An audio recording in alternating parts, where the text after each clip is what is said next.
with what we saw of the foreign policy doctrine under President Bush to what we have now, and Professor Khan has posited that we're sort of leading from behind in a more disengaged way as opposed to out in front. And what would each of us do, what qualifications or perspectives would we bring down to Congress to try to address foreign policy challenges in the Middle East and in the Muslim world more broadly. I'll start by saying that although Professor Khan said that Donald Trump's speech was irrelevant, and possibly it was, it doesn't mean it's not impactful. And his words and his rhetoric and the fear that he's spreading is really causing a huge divide in our country that cannot be healed quickly unless people step up equally loudly about the importance of inclusion, the importance of diversity. To your question more fundamentally, Professor, what I would say is that we need to acknowledge how broad the Muslim world is. It's not just a small little point in the Middle East. It has, and I think has always been and always will be, a key part of our entire global community. And that includes the United States now. And I think that's what makes tonight's debate and the engagement of the Muslim community here in Delaware over the past many months and several years is so important.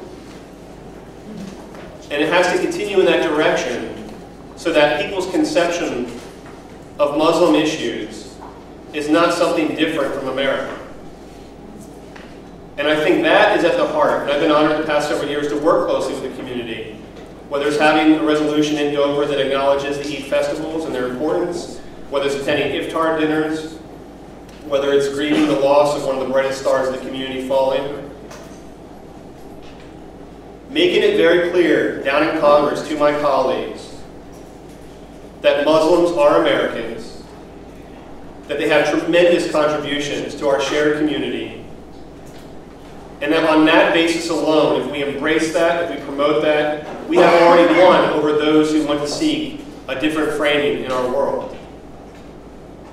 And working very closely with Muslim Americans on the different forms of outreach that we must have across the globe.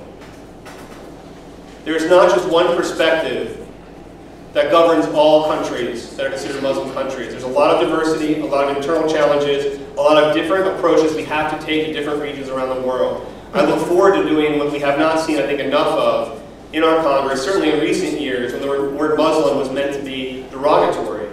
But rather, we should use it to embrace the diversity in our country and be very clear about strength in that diversity of perspectives from across the globe that we find here in our community, helping us point to different policy challenges from Saudi Arabia over to Pakistan and India, up to Turkey, throughout Europe, and into the United States as well.